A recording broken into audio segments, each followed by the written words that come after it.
trait. Did somebody have a nasty habit or just an odd fetish? I feel like it. Sorry? Is silver nitrate mercury? What am I thinking of? No, that's quicksilver. That's quicksilver. It kind of felt like they were preparing for a werewolf attack or something. Mm-hmm. Just absolutely absurd. Right, Or is it? So just to anyone who has just joined and is wondering what the hell are they talking about, Stephen, would you like to explain how this conversation started? Well, it began with the nun skeleton, and then it went on to silver nitrate in an obscene quantity. I believe that's all the context anyone needs. Normal conversations go.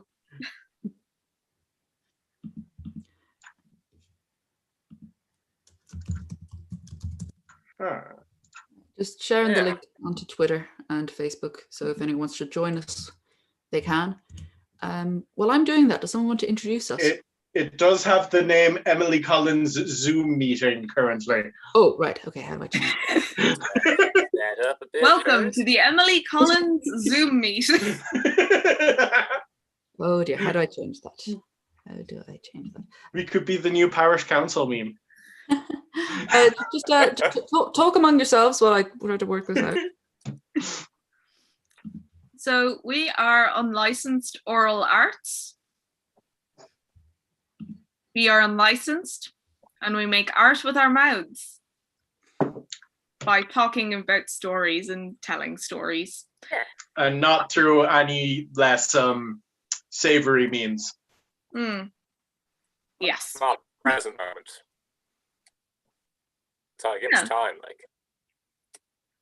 Yeah. I think unlicensed oral arts could be a benefit from a nice OnlyFans. I mean, some nice quality NSN. What are you pimping us out to?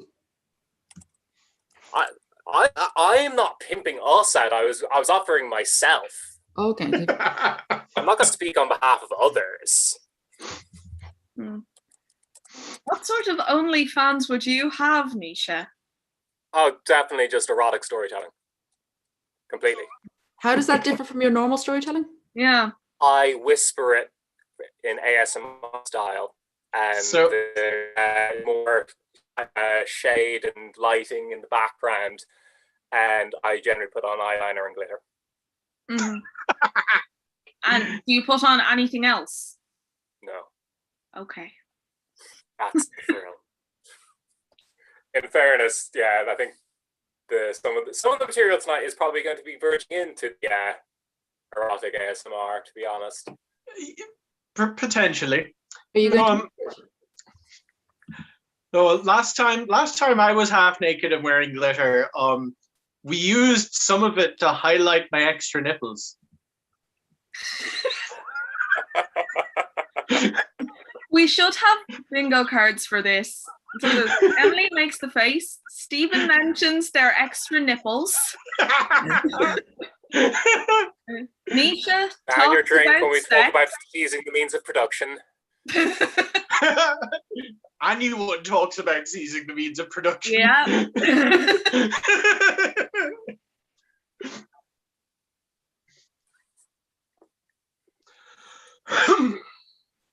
Yeah. Yeah. What else would go on this bingo card? The origin of the story is Zeus's infidelity. Mm-hmm. Yeah. Yeah. Something is penis or vagina shaped. Give them a chance. We don't want to give them alcohol poisoning. It's still saying Emily's Zoom meeting. We can No, fix it's not that. saying slightly. Yes, good. No, it's corrected. Oh, we've got a message from Lauren. Sorry, Lauren. You really should get your oral arts license before the inspector comes knocking on your door. No, Let him come. we don't answer to the door to no narcs. We don't answer the door anymore. It's a pandemic. We only answer it armed. The ESB people have been trying to get in to fix my meter for a whole year. It's not going to happen. Don't fucking talk to me about meters. Oh, Don't mention the M word. But you only measure in the imperial system? I was about to do that. Okay, so anyone want to introduce themselves? I'm still sharing links, so well, I'm Nisha. I am the resident folklorist who loves all things odd, obscene, weird, deviant, and I like telling people about them to see the horrible faces they make.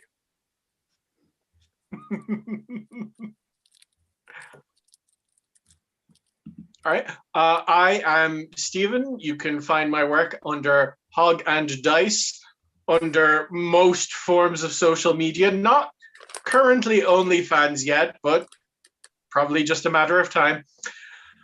I am a folklorist and storyteller, and I also like occasionally talking about pop culture-y things and role-playing games and LARPs and that kind of thing. Yeah. Yeah, that's good. That's enough. That'll do. I'm Shannon. I am a storyteller and a playwright. I like to tell stories that are very weird, and I also like to make normal stories very weird, just for fun. Yeah, and I'm trying to expand my story catalogue at the moment. So if anyone has any suggestions for weird stories, please do let me know, because the weirder the better. and I am Emily. I am possibly dangerously obsessed with fairy tales. I can't seem to stop telling them. I have tried. It's like a sickness. And sorry, I'm trying to multitask, which is something I'm not good at. I also have 3 dogs who I'm very fond of. He also founded Tales from the Shadows as well, which is a shadow puppetry and storytelling. That thing. Thank you, Shannon, for reminding me of who and what I am. Gotcha.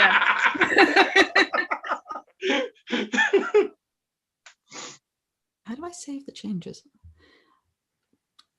Yeah, I'm sorry, I'm still trying to do things. Yep. I'm in the same boat at the moment.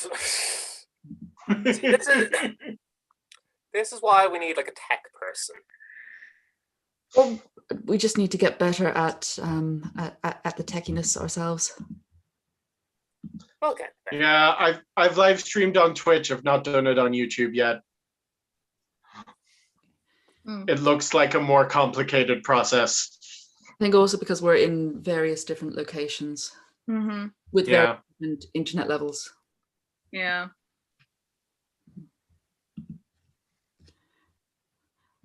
And annoyingly, not being sponsored by Zoom, despite the fact that they're displaying their name prominently on our stream. Do Zoom sponsor people? I don't think they need to. Everyone, it's become a verb now. Yeah. To Zoom. Yeah. Maybe we could get Squarespace at some point. Oh, that'd be nice. Yeah. So should we get underway and actually do the Yeah. Right. I will begin. I don't know what this was. Dramatic gesture. I this week have been working up at an art camp called Pine Forest, which is sort of halfway up the Dublin Wicklow Mountains, having a great time with kids, getting covered in muck. I get covered in more muck than the kids because I fall a lot more than them. They are much more graceful than me, and in many ways much more talented than me. But I've also been telling them stories, either to entertain or to torture them. You can make up your mind. And this is one of the stories that I told them recently. It's a version of an old story that most of you are probably familiar with, that I was messing around with, and this is what came out. So, once upon a time, there was a little girl whose favorite color was red. She loved red. She loved red food. She loved summer when there were red berries to pick. She loved staying up and watching red sunsets. And so her mother, her aunt, and her grandmother decided as a special present they would make her something red. Now, they were craftswomen and they worked with wool. The grandmother had taught both of her daughters to spin, to sew, to dye, to weave, and to knit. And so the aunt and the mother took what their mother had taught them and got some wool. They combed it till it was soft and smooth, dyed it the brightest red, and then the aunt began to spin. She spun it into a strong yarn, and then the mother took that yarn and knitted it into a beautiful red cloak. And once the little girl was given her red cloak, she never took it off. It was her favorite thing, and everyone could see her from far away because of the bright redness. In fact, they just used to call her Little Red. It was easy to spot her. Little Red was running that way, Little Red was running this way. But as time went on, Little Red's grandmother began to get a little bit older, a little bit more frail. And her two daughters began to get a little bit more worried and concerned. And so every day, one or other of the daughters would go and visit her, bringing her a basket of food and just doing a quick checkup just to make sure she was all right. One day, though, Little Red's mother was particularly busy. She had a big order coming in. She had to get work done. There was work that needed to be done in the house, and she was just too busy to go herself. So she told her daughter, Little Red, take this basket to your grandmother's house, and remember, don't step off the path. Little Red was happy to visit her grandmother, but she asked, why can't I step off the path? Oh, don't be asking me questions. Can't you see I'm already up to my eyes? I don't have time for this. Just go and do as I say. Now, Little Red was generally a good child, a well-behaved child, but she didn't understand rules that had no reason. She needed to know why. A rule needed to make sense if she was going to obey it. But she knew there was always one person who would always have time to answer her questions. So on her way to her grandmother's, she stopped at her aunt's. Her aunt was sitting at her spinning wheel, as she almost always was, spinning and spinning and spinning. The spinning had a rhythm to it, and that became the rhythm of her aunt's thoughts. She used to say that spinning kept her hands busy, but it gave her mind plenty of time to think. It also gave her ears plenty of time to listen, and her mouth plenty of time to talk. So Little Red came by and said, Auntie, why does Mother say I have to stay on the path? Her aunt kept spinning and said, well, there's lots of reasons. If you go off the path, you might get lost. You might not be able to find your way back. Or you might get hurt. You might fall and twist your ankle. And if you're far away from the path, no one will be able to find you and help you. And also, something might find you. Tell me, Little Red, has your mother ever told you about the hungry ones? No, Auntie. Who are the hungry ones? Oh, no one really knows who or what the hungry ones are. We just know that they're there. And we know that they're hungry. There seems to be a great emptiness in them, and they're always looking for something to fill it. And you, my Little Red, you are so young and so bright and so fresh. The hungry ones would want to gobble you up. Do you know how to spot a hungry one? No, Auntie. How do you spot a hungry one? Well, they're not easy to spot. Sometimes they look like people, but there'll be a little bit of something, a little glint in the eye or a little sharpness to the tooth. It's hard to spot, though. More often, they take the form of animals. Now, it's easy to spot a hungry one when they're an animal, because they'll take the form of a wolf or a lion, something large and fierce, but they will speak like a human. Now, don't leave the path because, well, you might bump into a hungry one and there will be no one to help you. Do you know what to do if you find a hungry one? No, Auntie, what should I do if I see a hungry one? Well, don't run, because if you run, they will chase. And if they chase, they will catch and they will gobble you up in one bite. You have to be clever when you're dealing with a hungry one. The hungry ones, they want to devour, and they will swallow you whole. But if they swallow you, once they've eaten, they fall asleep. You can make them sick. If you're swallowed by a hungry one, kick and punch and fight. Don't stop fighting until they throw you up. Remember, don't stop fighting, even if they swallow you. And the little girl thought of this, and Little Red thought, okay, She would avoid the hungry ones. But if a hungry one did happen to find her on the path, she would be clever and she would fight. And so she went off. She carried her basket of food for her grandmother, dressed in her red cloak. But as she was walking along the path, she began to feel like someone was watching her. It was a strange feeling. It was like a prickle on the back of her neck, but when she looked around, there was no one there. She kept going through the forest until she came where the path forked. And sitting there, in the middle of the fork, was the largest wolf she had ever seen. And she knew that this was no normal wolf because this wolf stood up on 2 legs and spoke to her. "Little girl, where are you going today?" She knew this must be one of the hungry ones. She could see the glint in its eye, the sharpness of its teeth, but she remembered what her aunt had said. Don't run, be clever. "I am going to visit my grandmother." "And where does your grandmother live, little girl?" "She lives in the cottage in the middle of the wood." "Ah, I'm sure, little girl, your grandmother would like some flowers. If you take the path to the left, there are beautiful poppies and primroses growing.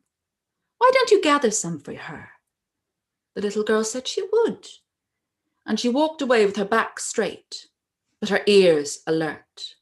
She heard the hungry one run, and the hungry one did run. They took the path to the right. They went straight to grandmother's house. They knocked on the door and said, "May I come in?" The grandmother, who was sitting in her bed, called, "Yes, yes, the door is unlocked. Just give it a push." The hungry one pushed open the door, and grandmother barely had time to scream before the hungry one pounced and swallowed her whole. Then the hungry one went about. They went about the cottage, took grandmother's nightdress and pulled it on, grandmother's bonnet, tied it under its chin, and sat in grandmother's bed, pulling the quilt up its lap.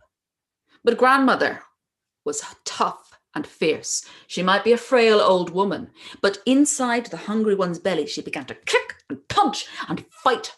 And the wolf began to feel a little bit queasy, but it thought of the little girl in red. The little girl in red who would be so fresh and so juicy. She would fill its belly and then it could sleep. So it pushed down the fighting grandmother and waited. The little girl in red, she went and she picked the poppies and the primroses, but she also gathered mushrooms. And she was a girl who knew the forest. She knew which mushrooms were good to eat and which ones weren't. You can guess which ones she picked. When she had her basket full of mushrooms, she went back to her grandmother's cottage. She knocked on the door, and a voice called out, "Just push it. It's unlocked." Now, this wasn't her grandmother's voice. And when she opened the door, she could see that was not her grandmother sitting in the bed. But she played clever. "Grandmama, I've brought you a basket of lovely things to eat." "Oh, you're so good, my little granddaughter. Why don't you come here and give me a hug?" "Oh, no, Grandma.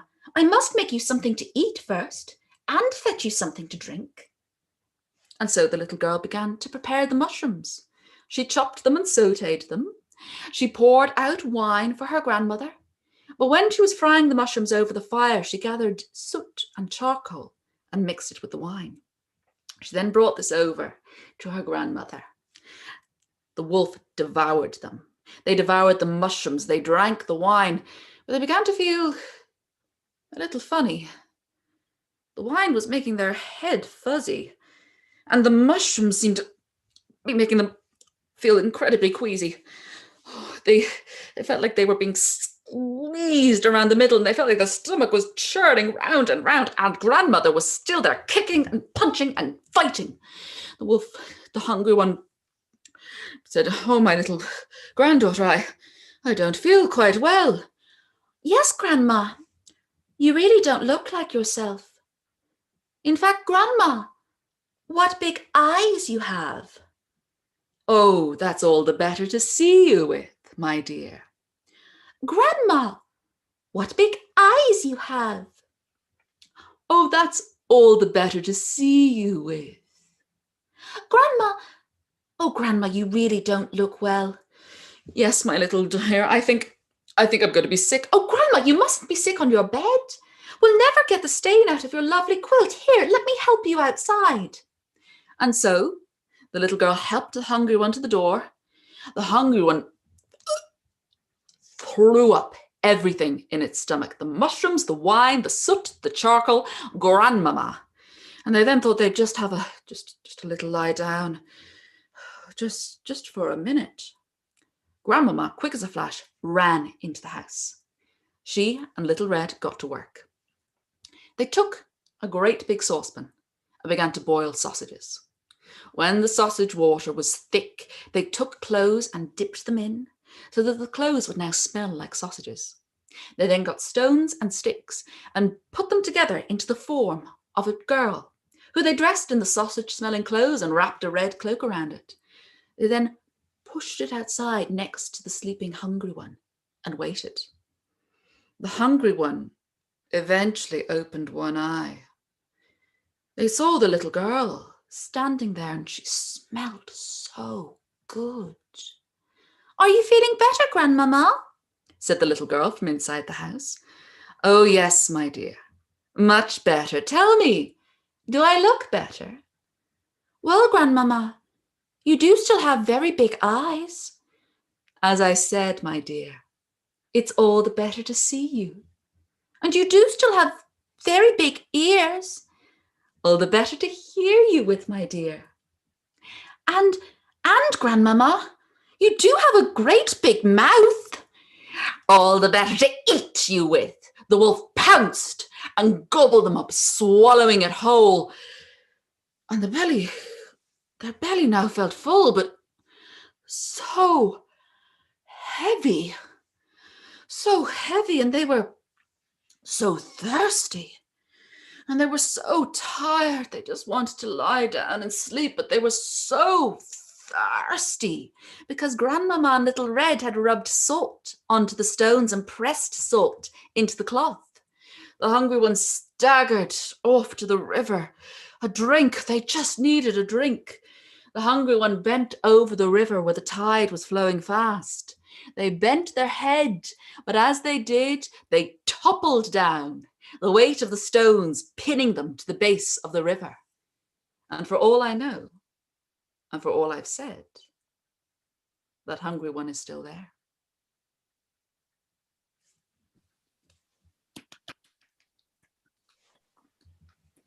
Yay! Yeah. I like turning. Sorry, go on. Yes, I'm just reading your comments. Like, yes, I was introducing a slight bit of neurodivergence. Yeah, that was extremely familiar. Yeah, that was basically most of my childhood. I would, if you told me why, I would do it. But if you just told me don't stand on the grass, that doesn't make any sense.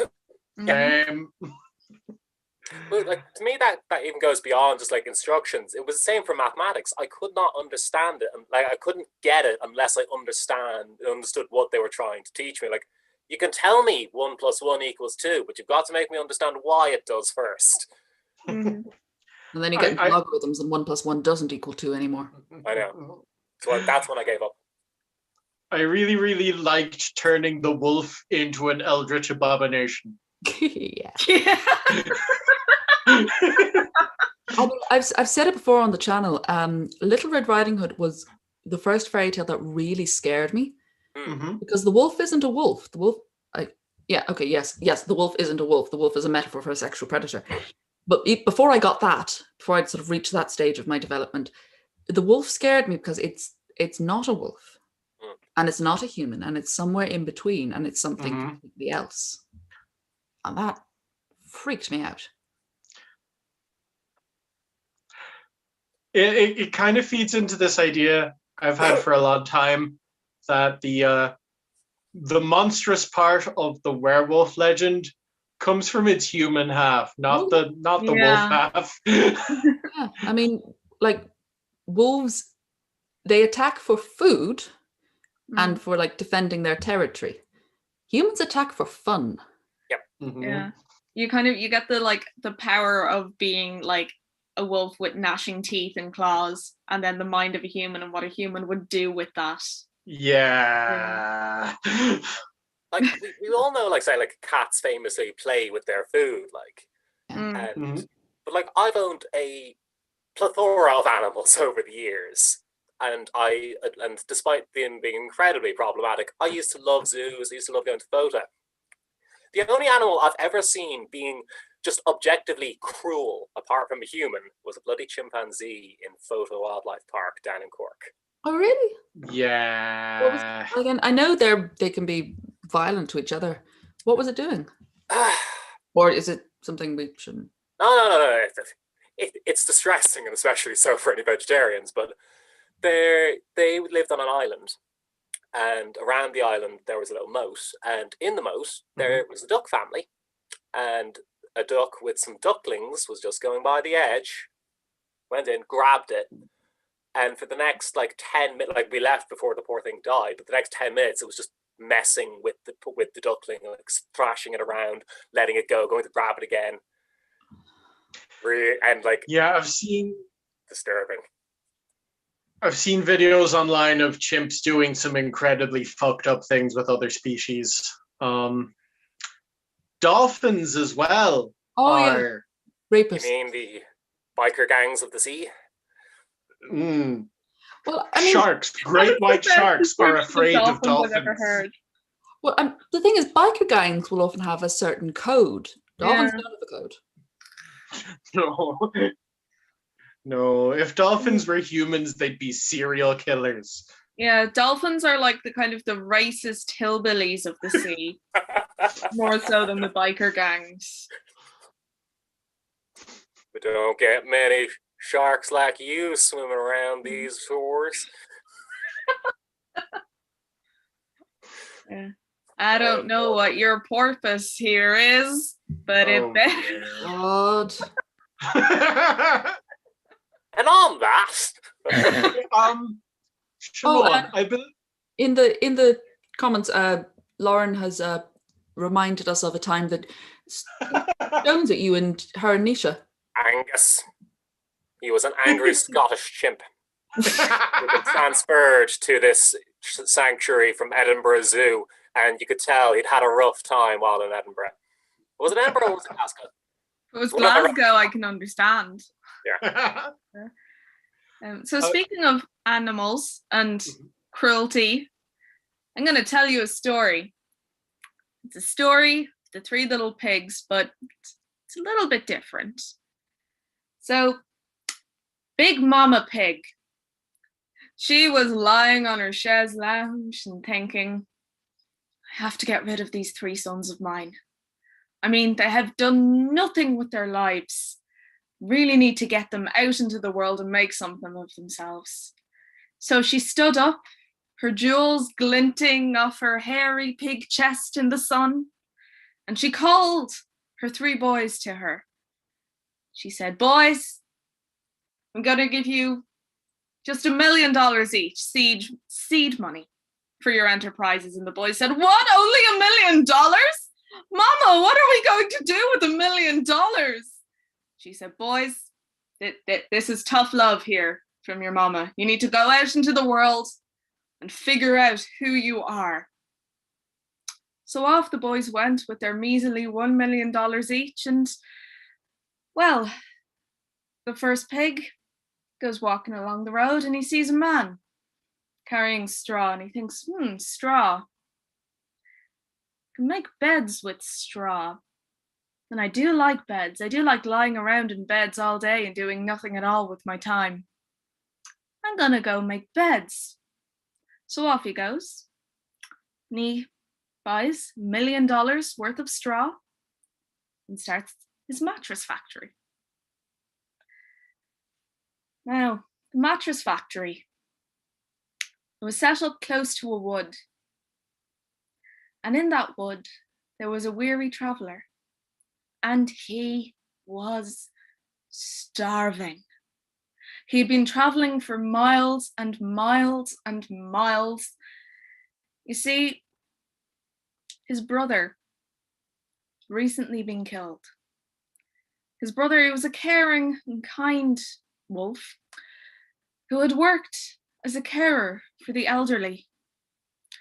One day, well, the woman he was looking after, she wasn't completely all there, to be honest. And her granddaughter came over. The woman started screaming and shouting, and the wolf, well, he didn't know what to do. And the daughter screamed and shouted, and the granddaughter, who was wearing a little red cloak, screamed and shouted, ran off, found a huntsman, who, without thinking, cut his brother down.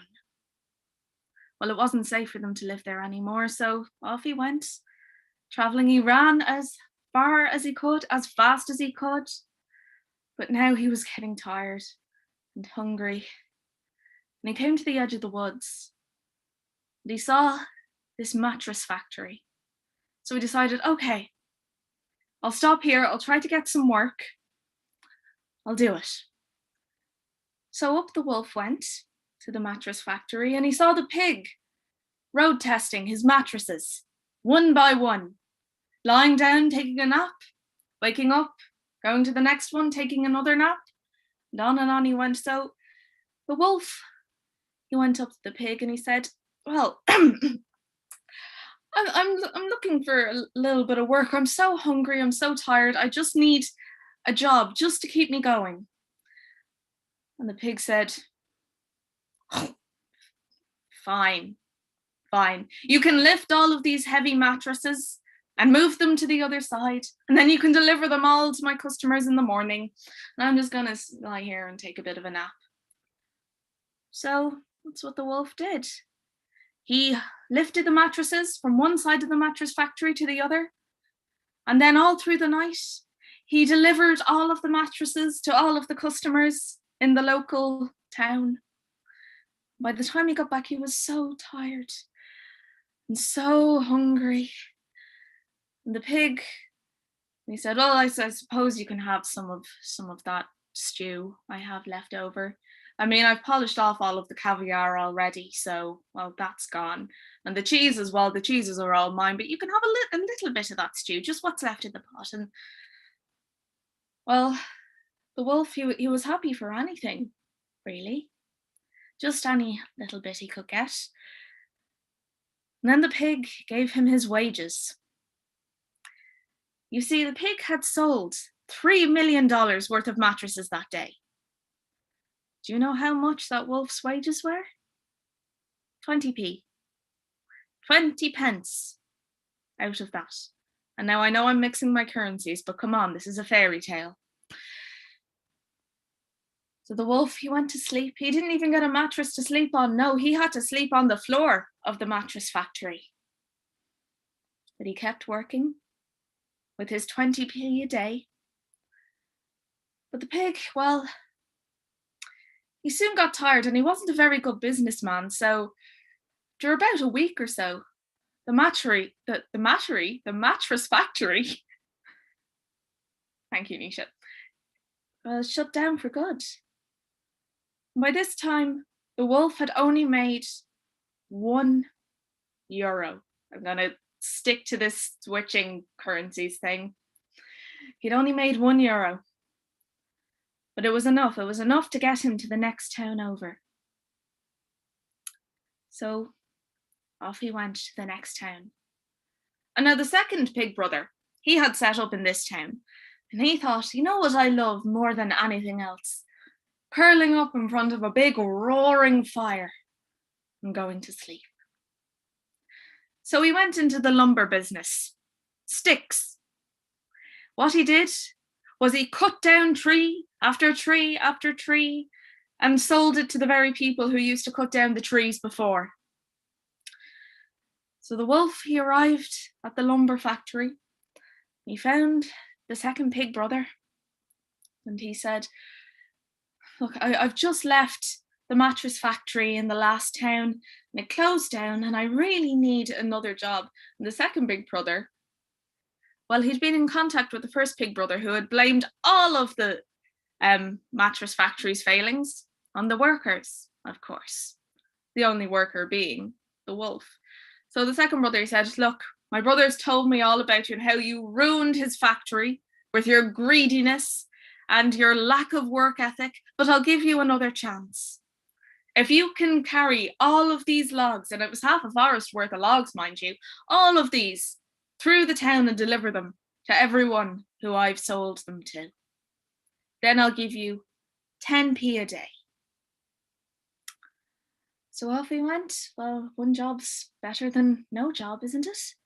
So the wolf delivered all the wood around the town, and it took him 2 days to do it. No sleep, no food. But eventually he finished it, and he got back and he said, well, I've delivered everything. I just need to rest and a little bit of food. And the pig, well, he was just after finishing up his dinner. He had had a 5-course meal. There was duck. There was goose. There was venison. There was no sausages. But he had left a little small piece of bread for the wolf. And the wolf, he ate it gladly because, well, a little bit of something is better than nothing at all.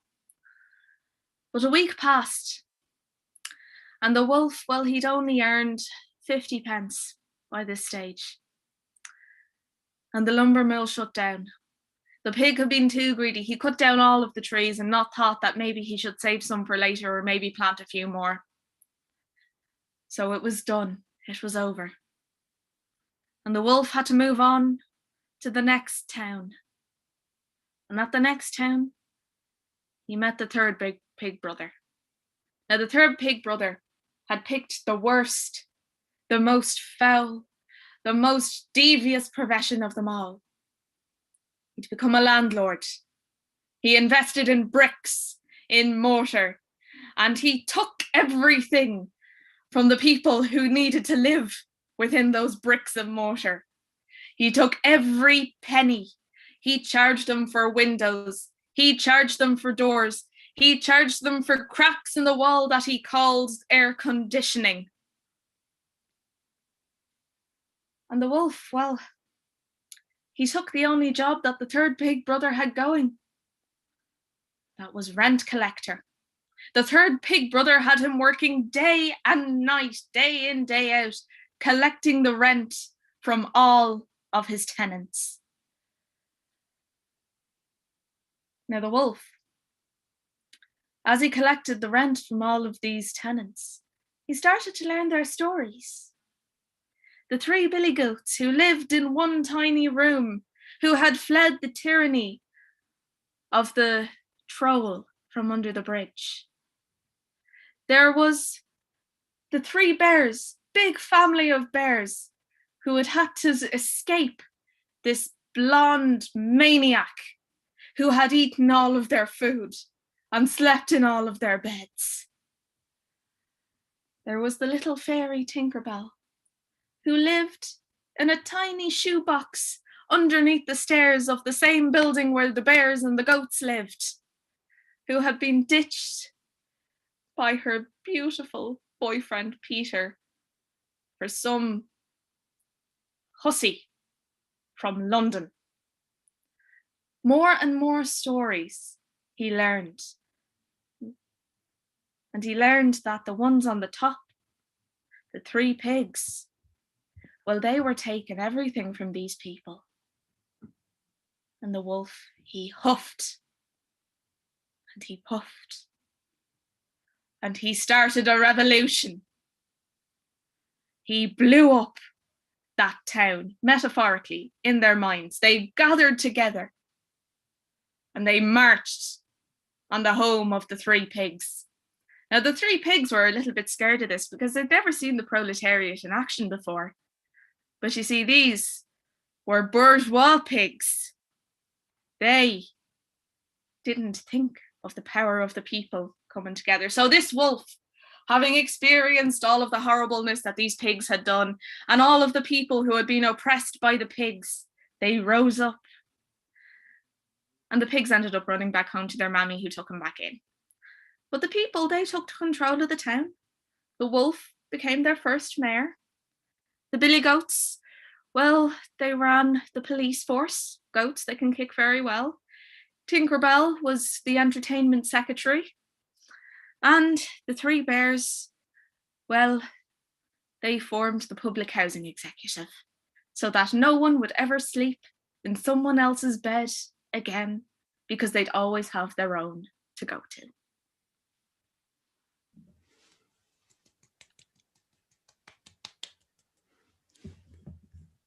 I know I went a little bit Marxist revolutionary there, but That's very on brand for us, though.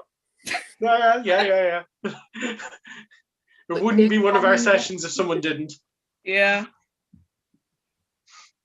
Down with the bourgeois pigs. Down with landlords.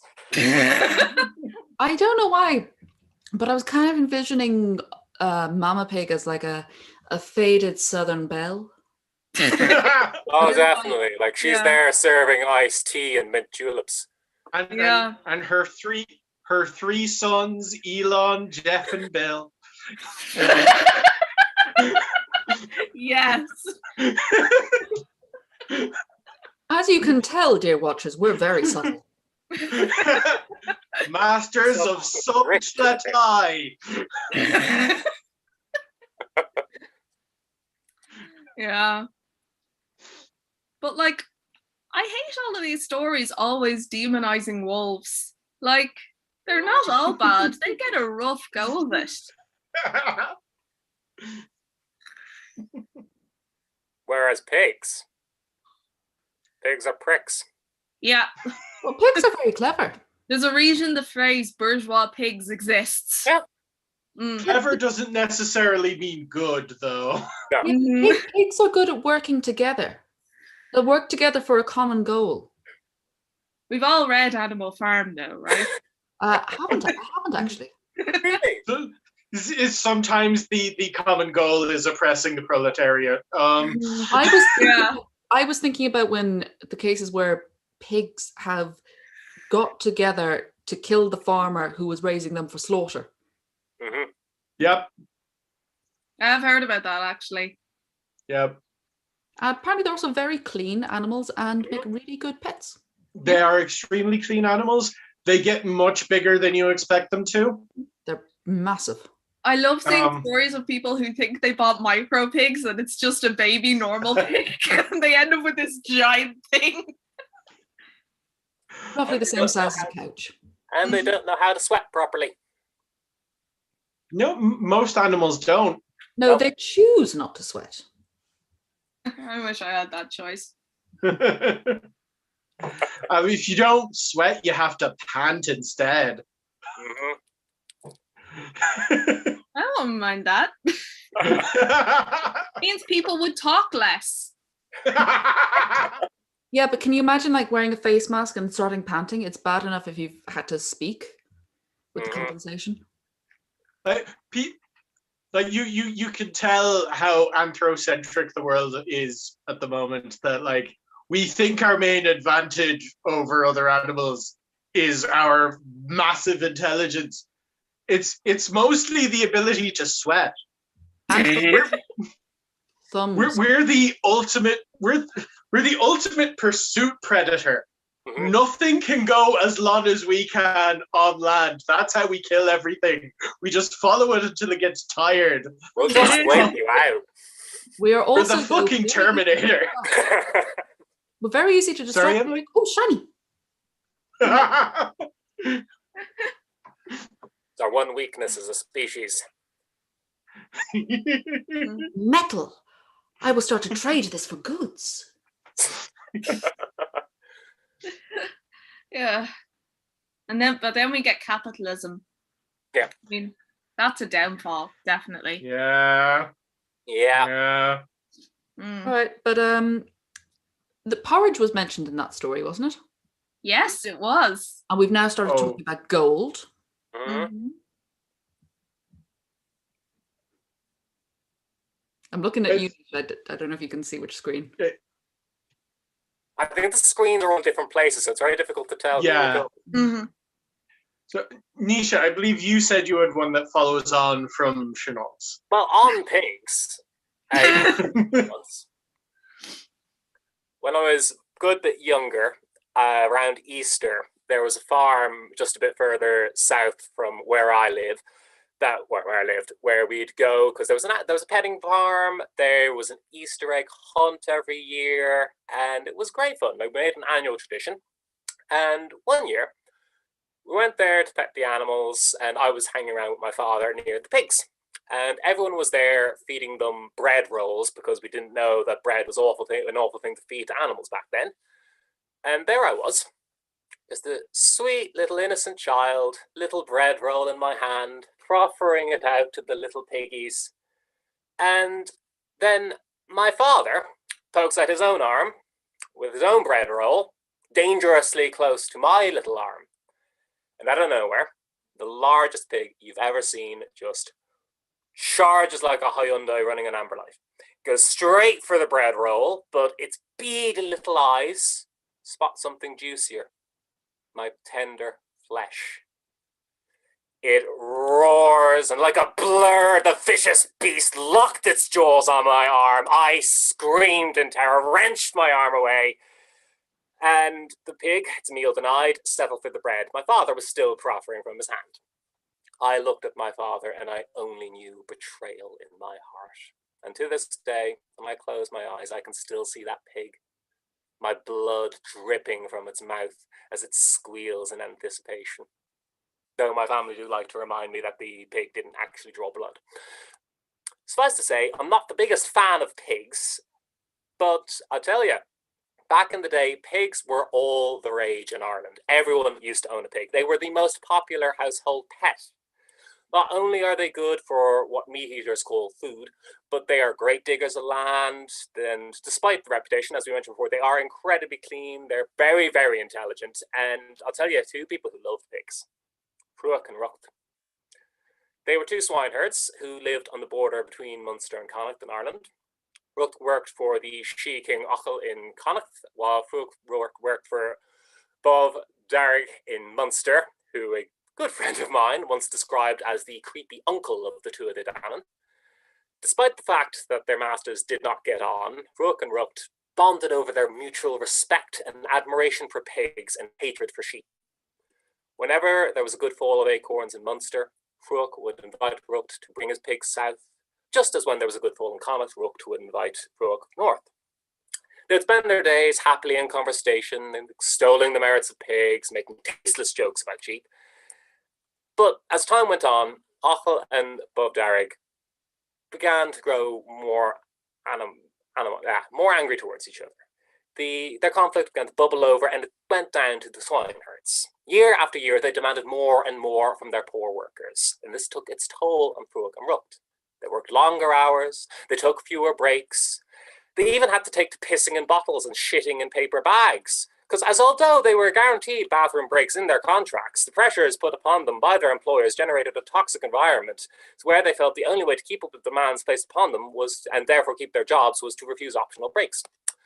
However, Pruach and Rucht realised that, unlike Jeff Bezos, Ochel and Bov were not being driven by the all-consuming demands of unrepentant free market capitalism, parasitically feeding off the working class in pursuit of ever-increasing profit margins. And in fact, all they really wanted to do was get one up on each other. Basically, they didn't care whose pigs were biggest, just so long as their pig was bigger than their rivals. One time, when there was a very heavy fall of acorns in Munster, Pruach invited Rucht to bring his pigs south. He greeted Rucht when he arrived and said, "There's trouble being stirred between you and me. My people say that your power is greater than mine." Rucht looked at his old friend and replied, "Oh, it's certainly no less than yours." "That's something we can find out," said Pruach, and he put a spell upon Rucht's pigs. No matter how much they ate, they would not gain an ounce of fat. When he returned home, his pigs were skinny like sticks, and he was mocked by his people. The next time there was a fall of acorns in Connacht, Pruach, as was normal, led his pigs north, and as was usual, Rucht greeted him and said, "My people say that your power is greater than mine." Pruach looked at his old friend and said, "Well, it's no less." "We shall see," said Rucht, and he also cast a spell on Pruach's pigs, so that they too withered away.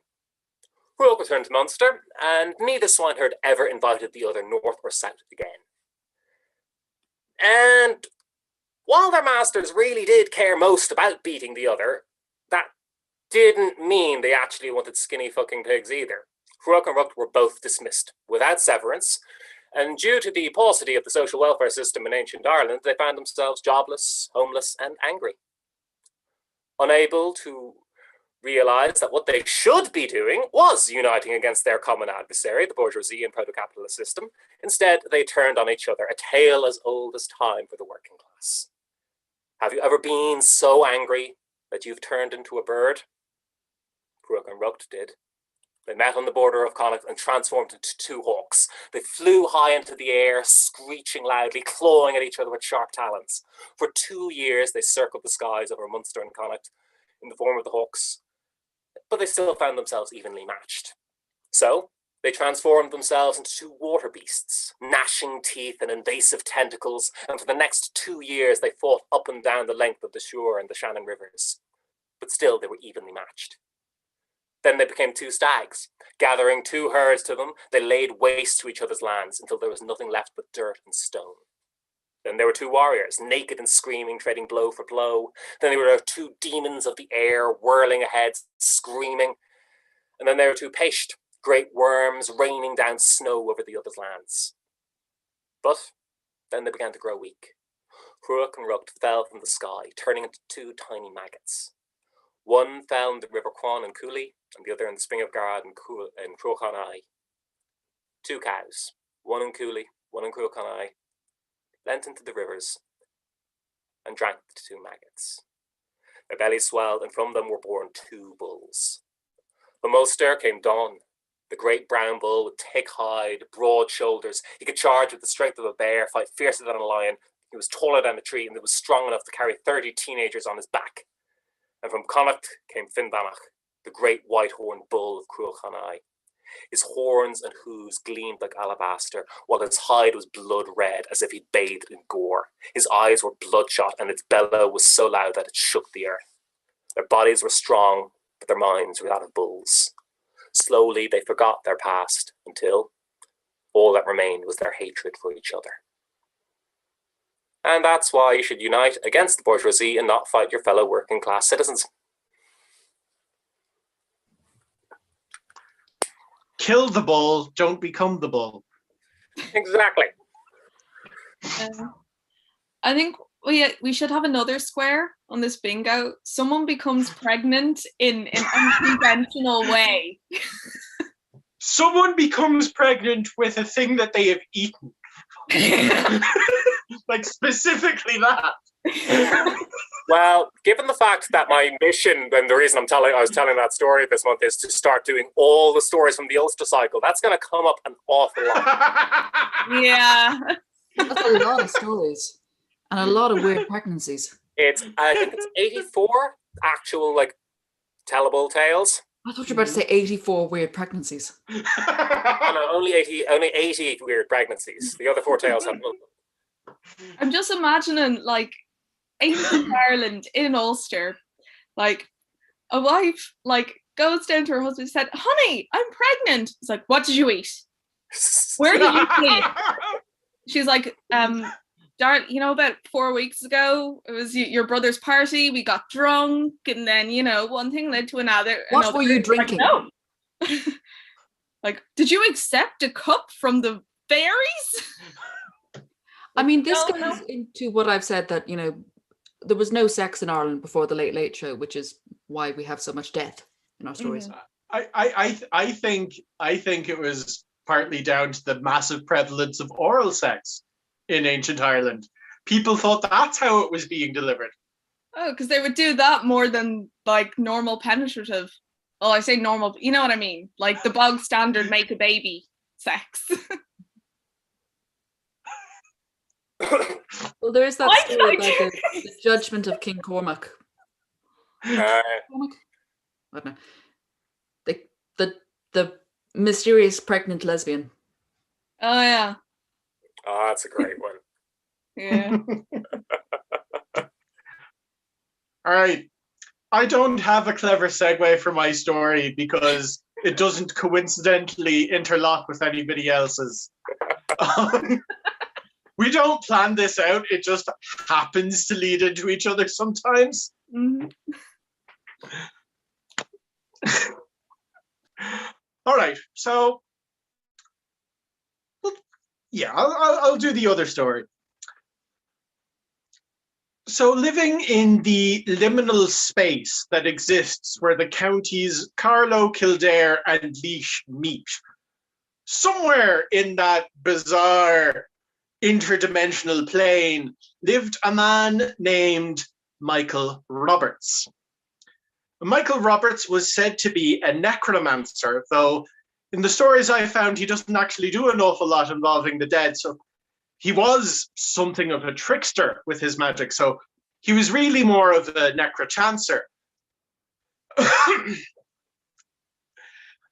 Michael, some people say he got his powers from a book that he was given by the devil. Others say that he was taught his black art by the uncle that always sat at his table and whose face no one has ever seen more of than the beard hanging from his chin, because he always keeps it covered with his hands. And he never, ever moves from that table. And Michael had a bit of a reputation in the Midlands of Ireland, and even more of a reputation with his own parents. His mother had long gotten out of the habit of asking him to do anything, because every time she did, he would only go to the fireplace and tell the tongs to do it for him. And then they would, as she just did not have the patience for that kind of nonsense, not at her age. At one time, Michael was out for a walk, and he came upon some priests who were out hunting. And Michael, he wasn't fond of the priests. They referred to his skills as pagan blasphemy. They were always trying to do hard by him. They were always trying to outwit him and take away from him. And so Michael, he picked up some grass, he smeared it across his face and pulled together a cunning little disguise. And he went up to the priests. He could see they were having a little bit of difficulty in finding their quarry. And so he says to them, "How are you now, fathers? How are you? Oh, I see you're having a little bit of trouble with your hunt there. Now I know there's some lovely fat hares around here, some lovely fat hares. Listen, I'll go into the woods there, and I'll flush one out for you. All right, I'll flush one out for you, and you'll do me a bit of a favor in return. You'll put in a good word for me upstairs, won't you? Won't you? Thanks very much." So Michael, he goes into the woods, and he makes a big show of thrashing about and shouting, not actually doing very much, but acting like he was doing an awful lot. And he pulled a handkerchief out of his pocket as he bellowed and shouted, making sure the priests could hear he was up to something. He tied the handkerchief in such a way, and he spat into it, and he laid it on the ground, and it turned into a nice, big, fat hare. He leaned down to the hare, still shouting, still bellowing, still thrashing about with one foot and one leg, while the others were helping him crouch down, talk to the hare. He gestured to it, touched it on the shoulder to get its attention, pointed out that way. It's like, go on. And the hare bolted. It bolted out as fast as it could. It ran through the woods, out through the hedges, and the priests, they see it. It's coming directly towards them, and they shoot it. and falls dead. And Michael, he comes out, and the priests are delighted. They are so happy. This is the first time they have ever caught anything on a hunt. They're not used to having to do their own work. So they thank Michael profusely. They say, absolutely, absolutely. This counts as an indulgence. It's an indulgence. We will shorten your stay in purgatory. Wonderful. Thank you very much. And so they go home. They take the rabbit home.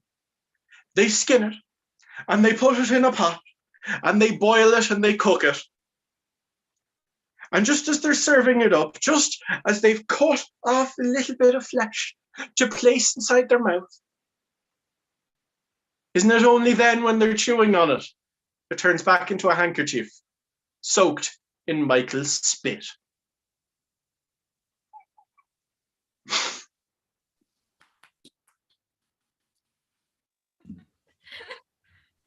Hopefully they're not Gross, pregnant. but I love it. What was that, Nisha? Hopefully they're not pregnant now. Well, they're Will definitely they be pregnant. pregnant with a hair or a spit baby? A handkerchief. Baby. Like giving birth would be like, you know, when magicians take loads of scarves. It just keeps coming. Just pulling scarves. Yes. Oh, God. Jesus. Emily's making the face. I have made a number of faces over the course of this year. I wish there were more when the pandemic's over, I'm doing some field work and I'm going to see if I can find some more Michael Roberts stories, because there's 3 on Dukas. Where do they occur? Midlands. Midlands. Yeah, there's one around Athy. There's 2 in 2 different towns in Laois, but they're very close to the Kildare-Carlow border. Yeah. I might ask my dad. So they're all around the same basic area. Yeah. That strange hillbilly netherworld.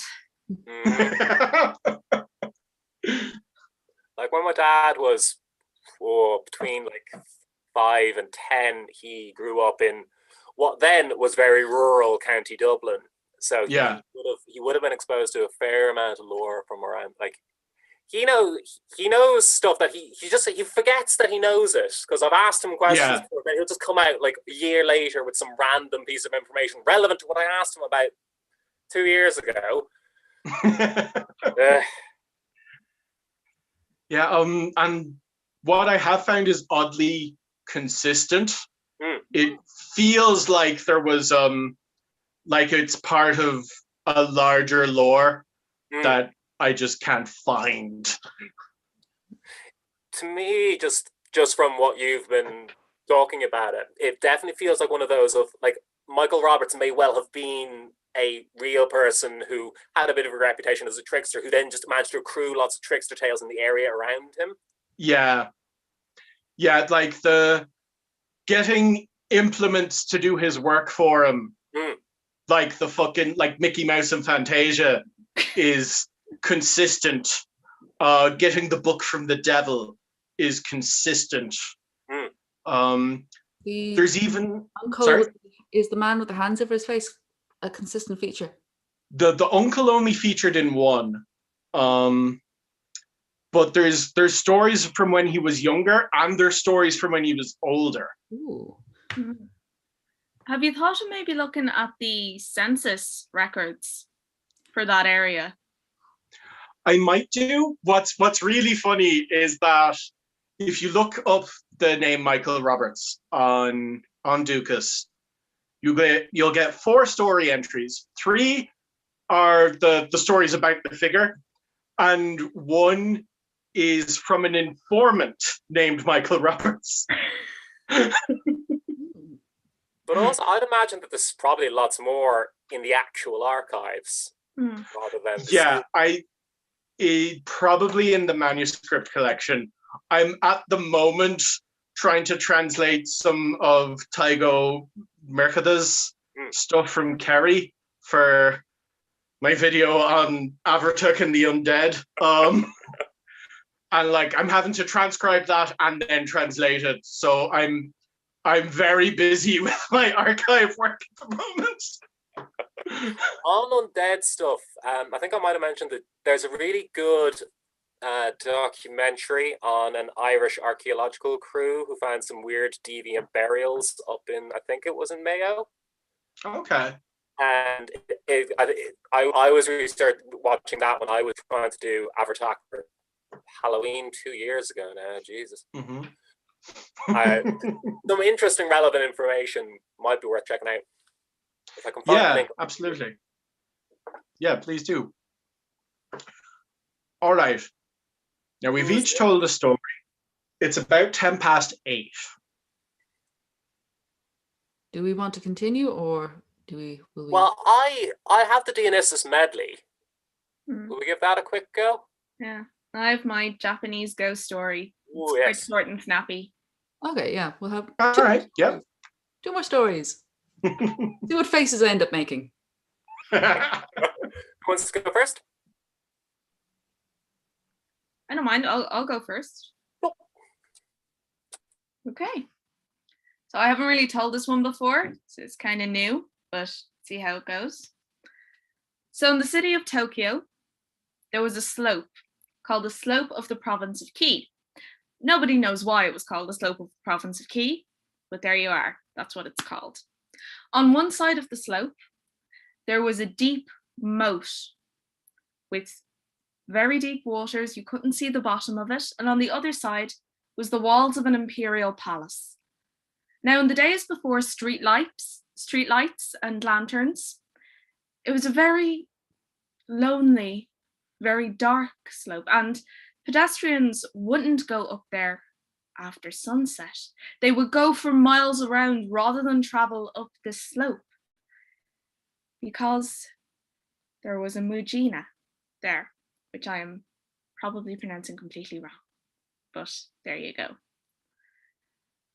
Now, the last person that is known to have gone up this slope in the dark was a merchant. Now, he was heading home, wasn't thinking about where he was going. He was lost in thought, and before he knew it, the sun had gone down. As he walked up the slope, he heard a young woman crying. She was sobbing, wailing, and he goes over to her and says, "Are you okay? Tell me what's wrong. Tell me if I can help you." She was standing by the side of the slope, facing the moat. And the merchant, well, he thought she was going to drown herself. So he started begging her, "Please come back. Please just talk to me. Tell me what's wrong. Tell me how I can help." He tried to see her face, but she hid her face with a long sleeve. Eventually, he touched her shoulder and turned her. She was still sobbing, wailing, and crying. He went to touch her face to turn her head, but as he touched, he noticed it was smooth as an egg. And as she turned, he saw that her whole face was so. There was no eyes, no nose, no mouth, just this wailing and crying. And the man jumped back in fright and ran up the hill, up and up. And it seemed like the darkness would go on forever, that he would never reach to the top of the hill. He kept running and running and running until finally he saw a lantern right at the top. He ran towards the lantern, and it was the lantern of a soba seller. It was a man selling noodles. The merchant, he ran up and he said, oh, please help me, please, I'm so scared, help me. And he threw himself to the ground in front of the soba seller. The soba seller said, "Someone hurt you?" "No, no one's hurt me." "So someone has just scared you then?" Yes, I'm so scared, I'm terrified." "Robbers?" No, it was, I can't even explain what it was like." The soba seller said, "Is it anything like this?" He took the man's hand, put it to his face, smooth as an egg. No eyes, no nose, no mouth. And then the light went off.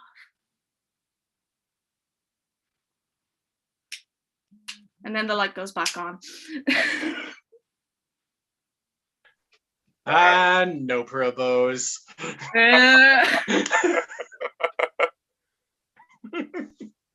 I don't know what it is about faceless people, but they just really, it does freak me out. Have you seen any of the, I've probably asked this before, have you seen any of the American Gods series, which has recently been cancelled? What? Yeah. I haven't seen season 2.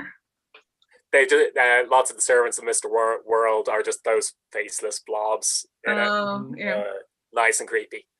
This is why Old Man Slender became so popular. Mm-hmm.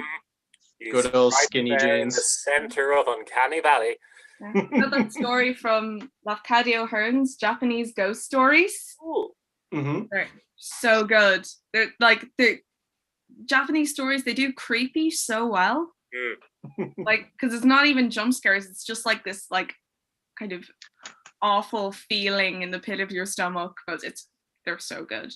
My favorite ghost story is a Japanese ghost story. It's the 10 Plates. Oh, yeah. They've got that slow building dread thing down to a T. Yeah, you see it in Japanese horror movies as well. They have the building dread that you usually expect to be followed by a jump scare, but instead of a jump scare, they just keep building it. It's just more dread. Release the tension. Like, that's why I'm actually really against jump scares and most horror, unless like they have their place, but you're releasing the tension at that point, lads. Yeah. There's also a weird amount of them that have like the building tension, and then there's no break to it. There's just a happy ending. Yeah. Which is weird. Yeah, I love those ones. Yeah, and then the ghost bodies fell in love. Yeah. And died together happily.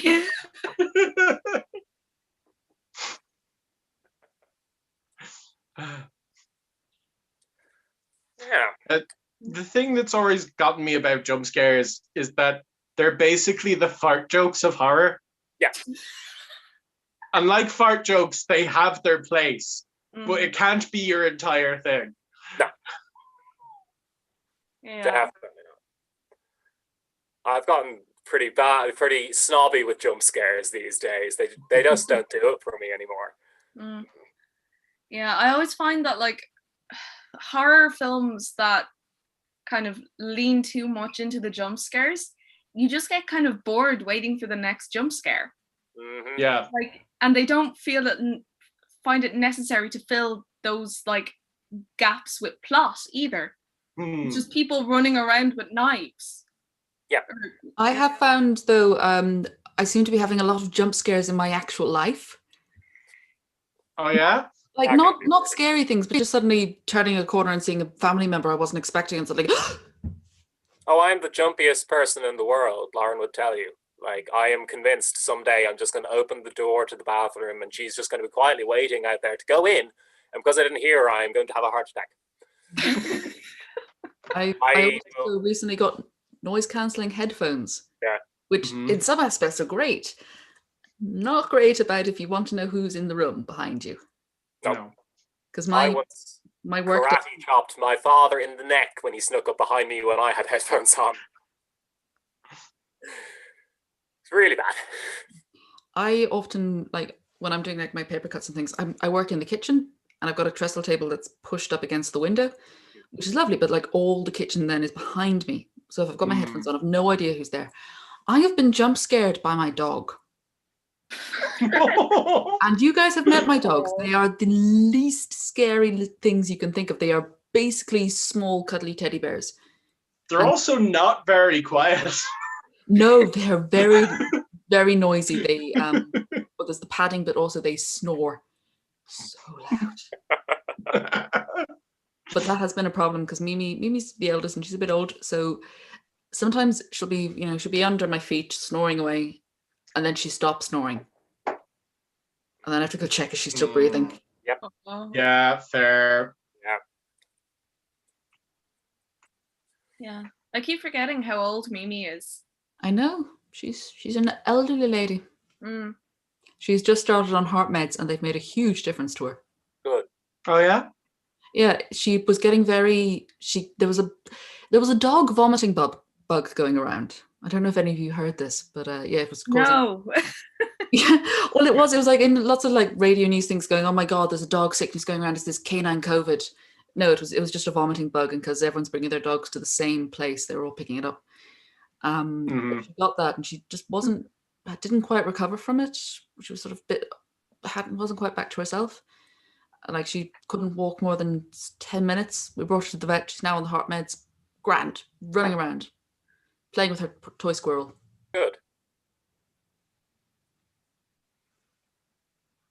Sorry, I went on a tangent about my dog. I love my dogs.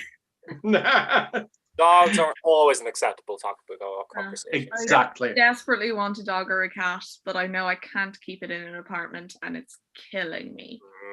Could you foster one? It's not even like, I don't think I'm allowed one in the apartment. And also it just wouldn't be kind to keep it somewhere like here. But like it's a top floor apartment. But like I little, couldn't even bring it out to take a shit, like. But young kids who need like a temporary foster mum just for a few months, and they're not old enough to go outside on their own anyway, and they're tiny little kittens. I mean, I would love to, but even at that, like it's a small place, like. And could you let the cat go once it came time? No, I can't. You really shouldn't let domestic cats outside anyway. They're like, because domestic cats are descended from an Egyptian breed, and they're basically an invasive species everywhere but Africa. Yeah. And people letting their pet cats outside does massive environmental damage. Okay. Yeah. Most domesticated species are horrible for wherever we've brought them. And rabbits. Just don't bring rabbits fucking anywhere. Just, God. Except golf courses. They ruin them. Yes. We don't need golf courses anymore. Bray has proudly reclaimed one of our golf courses as a meadow. Excellent. I now have a plan for like an ecological heist movie. A bunch of guys decide to infiltrate a golf course, a golf club, very like posh, snobby, elite golf clubs. They have to go through the whole thing, like how we get in. But their golf clubs, they have like a fake top. So they open it and it's just full of rabbits. I don't think you know how big golf clubs are, Emily. No, not the golf club. You know the bag that you put the bag. golf. Oh, the caddy bag. Yeah, so there's like a fake top on, so it looks like there's a load of clubs in it, but you pull that off. There's a lid, and then there's rabbits. Oh my God. And you could do things like kind of, I don't know, like you're walking along the golf course and they have like a little hole in the bottom of their trousers that spreads flower seeds. Like wildflowers. You're not hitting golf balls, you're hitting seed bombs. Yes. Probably the best thing to use would be, I would say, the seeds for sticky backs. Because they grow very quickly and spread like wildfire and are native. But also maybe a little something to acidify the soil, because they like acidic soil. Maybe drop some boric acid. Eucalyptus seeds, because apparently they will spread all over the place and they smell really nice. Mint too. Mint. Oh, mint. Take over. Yeah. And rosemary, actually. Rosemary does too. Yeah, once a rosemary bush is planted, it'll just keep growing. My parents found that out when they planted a tiny little one, and now the whole front garden is rosemary. Sage does that too. Parsley, sage, rosemary, and thyme. And oddly, Parsley doesn't grow very well. Nice segue into the story. All the ecological vandalism, wonderful. Yeah. Because where we left off with Dionysus last time, he had just been born from Zeus's penis. And Hera, as usual, decided the illegitimate child really just had to go. So she hired a couple of titans to kill baby Dionysus. And strangely, unlike 90% of Hera's plans to kill off Zeus's illegitimate children, this one actually worked. The Titans found baby Dionysus and ripped him apart, tearing him from limb, boiling the remains in a cauldron. But death did not stick for Dionysus. A pomegranate tree sprouted from where his blood had fallen, and his grandmother, Rhea, gathered together all the little bits of her grandson, stuck them back together, and sent him back home to Zeus. Big Daddy Z knew that Hera would be up to her old murdering tricks again soon, so he sent Dionysus off to live in Nysa, to live with Ambrosia and the Rainy Ones. They were basically an all-female hippie commune for nymphs. Ambrosia raised Dionysus like he was her own child, teaching him all he needed to know, with a special emphasis on horticulture and expressive dance. One day, while tending the plants, Dionysus saw something strange. It was a small, creeping plant. A thin, gnarled, twisted trunk led to long green branches, so weak they had to cling to nearby trees for support to help them carry large purple berries that grew from them. Dionysus picked one of the berries and tasted it. It was sweet. It was refreshing. Anyone else, anyone normal, anyone sane would have been content with that. But Dionysus was anything but normal. No. He picked as many of the berries as he could. He put them into a barrel and he climbed in. Then he started to dance, squishing the berries beneath his feet as he pounded out a rhythm only he could hear. He then took the juice from the fruit of the vine to a secret place. He performed some secret rites, and he waited. One day, as if by instinct, Dionysus retrieved the fruit of the vine.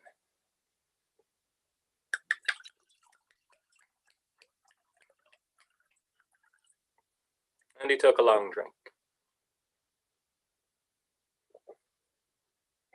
It was incredible. The world around him seemed to be brighter, more inviting.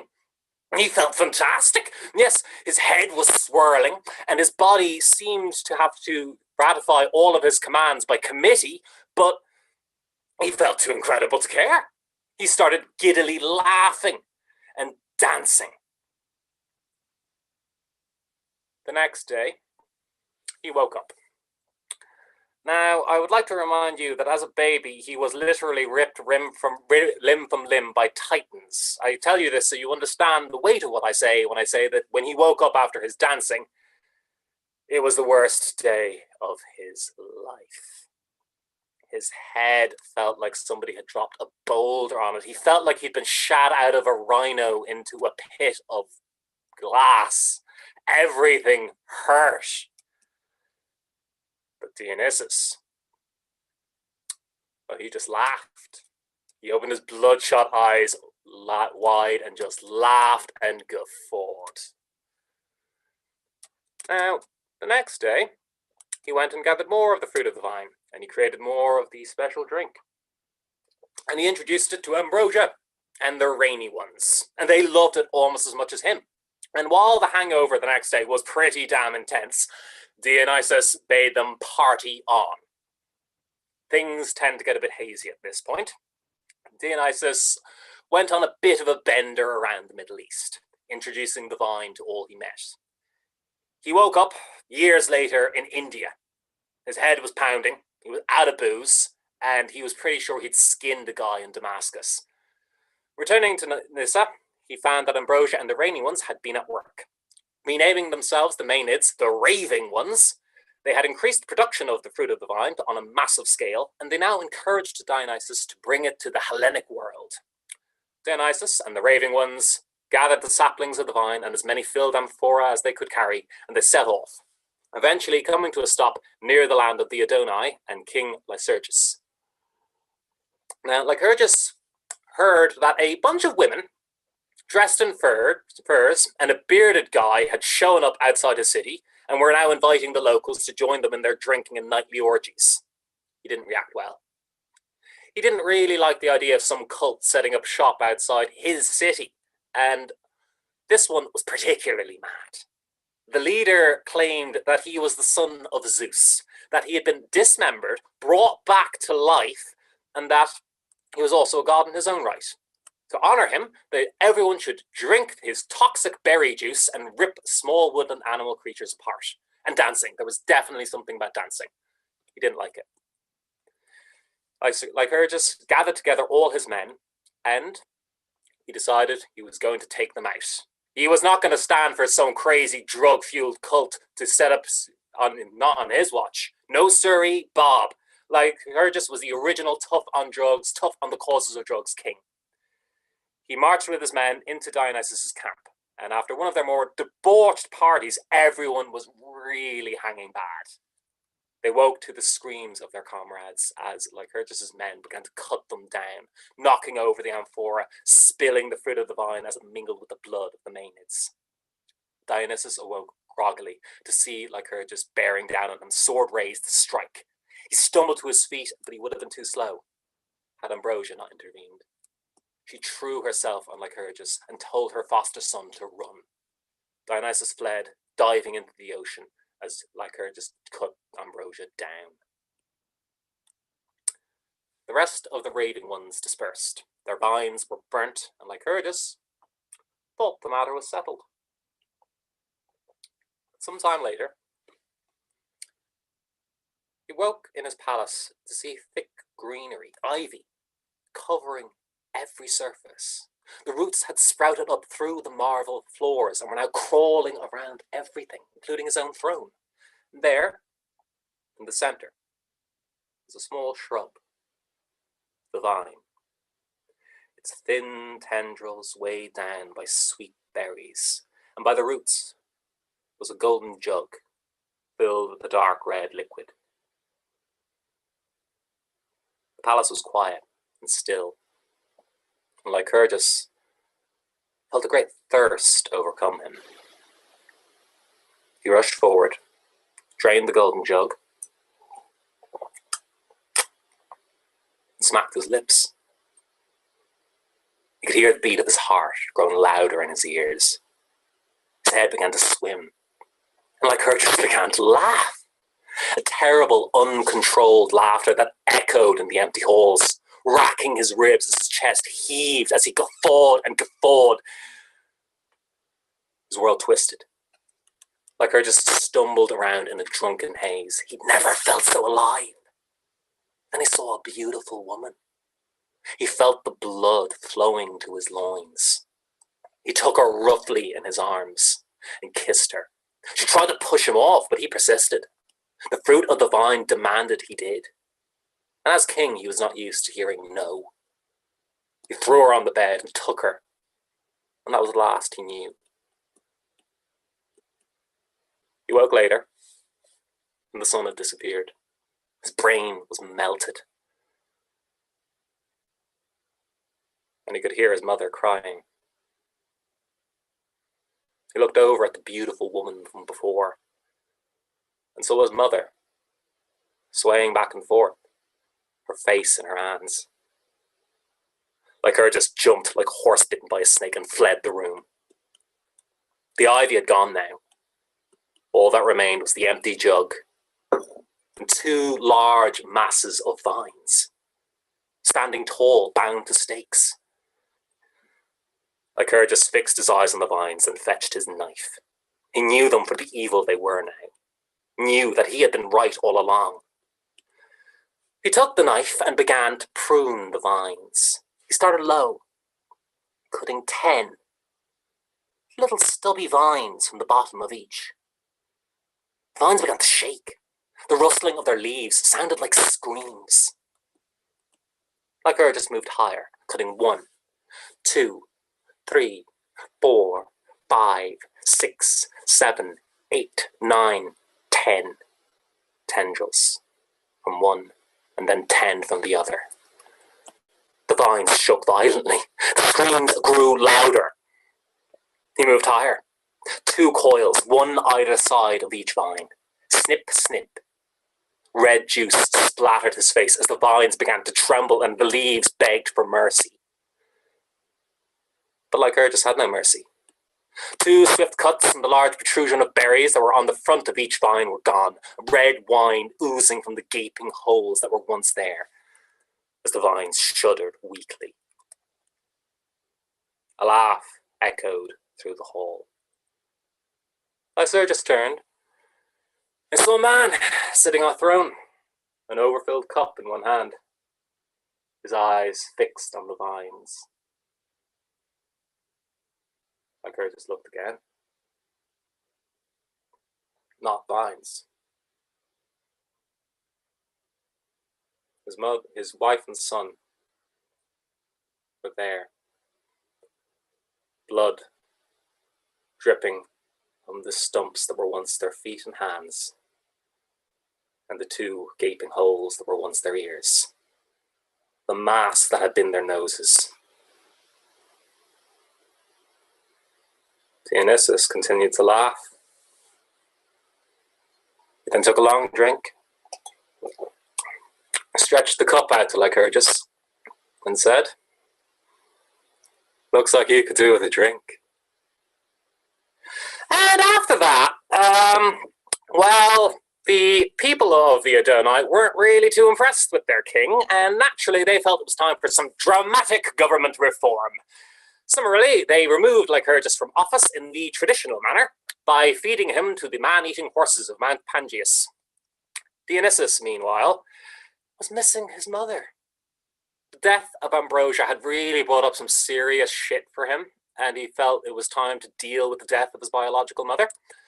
The only problem being that she was dead and in Hades, and he really wanted to talk to her about that. He'd been down to Hades before, so he knew the lay of the land, so to speak, and he had a plan for when he got there. Just getting there would be the difficult part. He knew how to get there, of course, but he didn't really fancy a sequel to Dionysus the Dismembering, and instead sought an alternate route, which led him to Prosmius. In Lerna, there was a bottomless lake, and at the center of this lake, there was a passage into the underworld. Dionysus knew it existed, but not where to find it, which did pose some problems in a bottomless and therefore infinite lake. Living near the lake was a shepherd named Prosmius, or Polymus. Dionysus was never really great at names. Dionysus approached Prosmius and asked if he knew the location of the portal, which Prosmius did, and he would agree to take Dionysus there on one condition. He wanted to fuck a god. Not just any god. More specifically, the divine bit of bum that was now standing right in front of him. Dionysus, it had to be said, was quite the ride.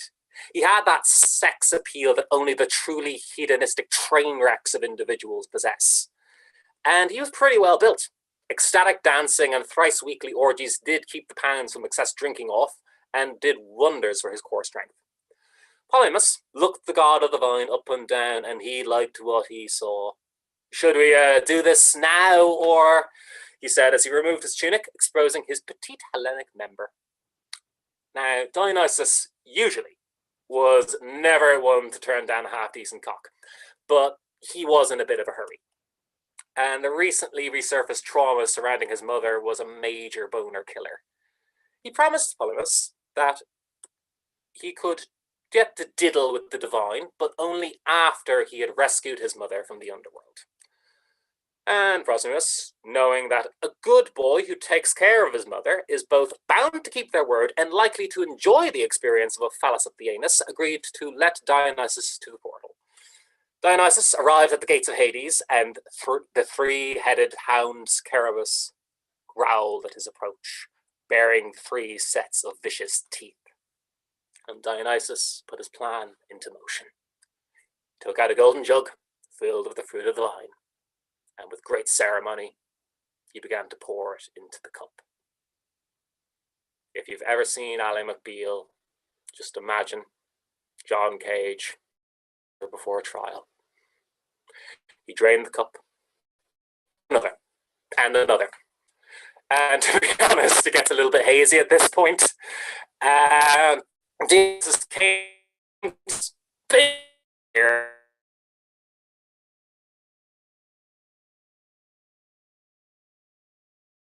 And he'd escaped the underworld. Job done. Oh, but then he remembered Prosmius. He rushed back to Smyrna, but he found that Prosmius had died in his absence. Ever a man of his word, but not keen on another trip to the world. He cut a branch from a nearby fig tree, and he began to carve. Soon he had something remarkably similar of rather modest proportion. And anyone else, anyone normal, anyone sane, would have been content with that.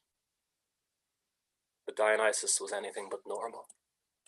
Dionysus was a bit of a perfectionist when it came to penile matters, and he had an excellent memory. He closed his eyes and he thought back to the day he had met Prosmius.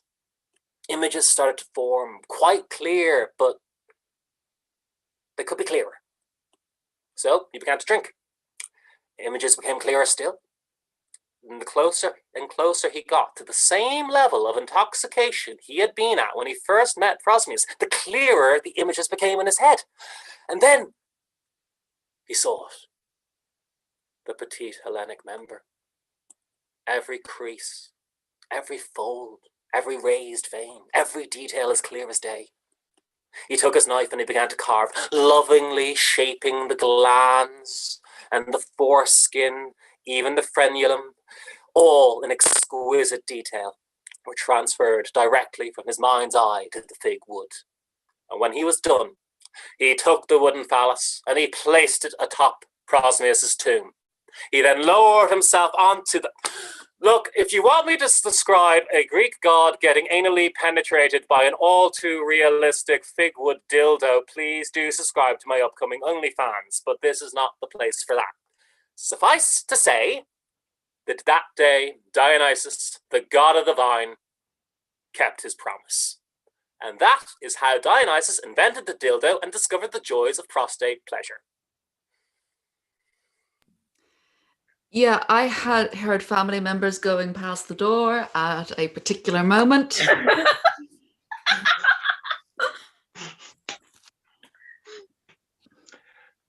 Every time I think that you can't make something dirtier, like I thought that the like zenith had been reached with the field of penises, but no. No. Nisha, I have to say, I'm very disappointed you didn't describe the feeling of Dionysus's first hangover as him being in bits. Ah, I missed it. Also, Nisha, I don't know if this was intentional, but when you said, and from the here on it got a bit hazy, the connection started going a bit funny up until the point where you reached, and that's how he escaped the underworld. Yeah. Yeah. So, That was completely intentional. I totally just screwed up my internet connection here to do that. That's Dionysus for you. a thing that struck me briefly, though, when you were describing the, his cult, sounds very similar to a cult that a cult that is in fact now so popular it's not even considered a cult anymore. You mean There's a lot of wine drinking. There's a guy who died and came back. it's quite odd, isn't it, that you can almost trace a direct line from early Unusual birth and conception. Flesh eating? I am telling you now, Christianity was just a cult offshoot from Judaism. That's all it was. Yep. It's just Dionysus with a slightly different color scheme. Less open about the orgies. Let's open. Let's not go there. Yeah, let's not. Yeah, I mean, that story had everything. Oh God. I thought the thing with the mother was going to be, but no. Oh God, no. No, it just kept going. No. That's what I love about Dionysus. Just when you think he's gotten as crazy as you think he can get, he goes a bit further. Well, I hope everyone watching and listening is suitably traumatized. Hmm. Have some interesting dreams tonight. I mean, Dionysus is pretty sex positive, I would say. He was very Apart from the things that he makes people do in their madness. Yeah, but Now, that's them doing it. That's not him. He's the one getting them to do it. But He's he's the one like getting what? them mad, but it's their own impulses. He's like a Malkavian in Vampire the Masquerade with like really high levels of dementation. He just makes them go insane, and what their insane brains make them do is up to them.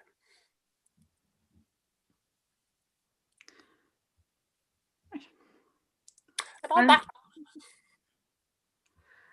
Shall we say goodbye? That sounds appropriate. Yeah. Right. I'm So, still just picturing the dildo and the tomb. And, like, what? Okay. I'm pretty sure that that moment might actually be represented in some Greek pottery. I think So, it probably I'll is. have a look for I that. would not be surprised. Nisha, if people want to find more of you and your filth, where can they find you? Well, here at Unlicensed Oral Arts, I'm on the Twitter, on the Instagram. Basically, Unlicensed Oral Arts is really where all my content is going up at the moment. Other than that, when the pandemic's over, I'm often wandering the streets. In search of story. Shannon, where can we find you? You can find me on Facebook, Twitter, Instagram. I don't really interact with them that much anymore. But if you want to message me, you can there, I suppose, if you want to. Bit creepy, but why not? I tell stories with Unlicensed Oral Arts. That's kind of my main storytelling outlet at the moment. And then sometimes with Emily's Tales from the Shadows. I don't know where Emily is in relation to me here, but I'm just pointing. Well, I see you. For me, you're over here. For me, you're over here. Oh, so we can high five. 1, 2, 3. Yeah. From my end, that just looks like you both tried to push me and Stephen off the screen.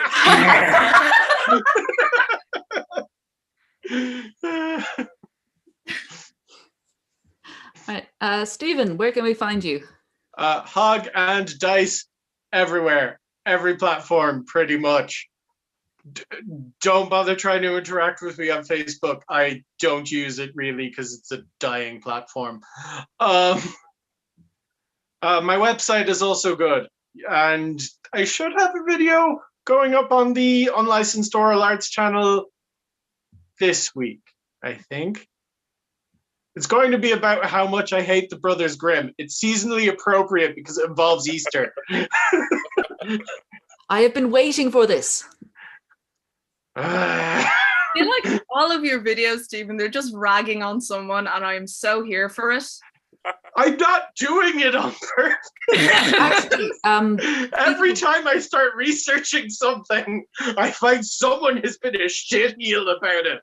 Actually, we haven't yet said anything about Yates, which is should be another thing on the bingo card. Yeah. Slag off Yates. I've started watching on Netflix The Irregulars. Is it any good? It's enjoyable. It's fun. I mean, it's not like I'm only 3 episodes in. It's not like suddenly groundbreaking, but it's got a good cast. They're talented. It's consistent. It's nice seeing a Sherlock Holmes things, but we haven't yet seen Sherlock Holmes at all. Mm-hmm. Yeah, but in it, the Irregulars go to investigate something with the Golden Dawn. Oh, and there is a guy who is definitely meant to be W.B. Yeats, and it's kind of a fun thing in that they tell him shut up, no one wants to hear your poetry. Excellent. I really, really, really want someone to make a TV series that at some point features the fucking nasty, catty, fucking high school American teen drama rivalry between W.B. Yeats and Aleister Crowley. Oh, I really want to see that. I want to see that, but I also want to see there to be like a simmering sexual tension between the two of them and forever. Just admit your feelings. I want the crowd who did A Very British Scandal to do that show. That would be fantastic. Oh, and you could also do one about the early folklore collectors being pricks. Well, our mutual friend Deirdre did once pitch that she wanted a comic, which was Douglas Hyde and Lady Gregory going around in basically the mystery van, going around Ireland collecting stories. But that all of the people sort of, they see them coming from a few miles away. They're like, okay, we're all going to tell them that we believe in this. Yeah, it'll be so funny. They'll write it down in the books and they'll take it seriously. They'll never work out that we're just pulling their legs. So while we're pitching shows, something I've had in my head for a while is a sitcom where you have Fionn McCool, King Arthur, Charlemagne, and Genghis Khan all living in the same hill, waiting for when they're needed most. Yes. Yes. I'd love to see that in like a WandaVision style thing where they just go between different sitcom formats. That would be amazing. It I'm would be called King's the getting Hill. other vibes from it, like. All right, and now I'm going to try to end the stream and see if it works. Okay. We will at some stage also put links in the description. We haven't done that yet. Eventually, we will. one day. One day. No, we'll get around to it. Okay, I'm going to click the button. Oh, would you want to say something, Stephen? It's not important for the wider public. They can hear it if they want, but I'll add the links to the automatic description at some point.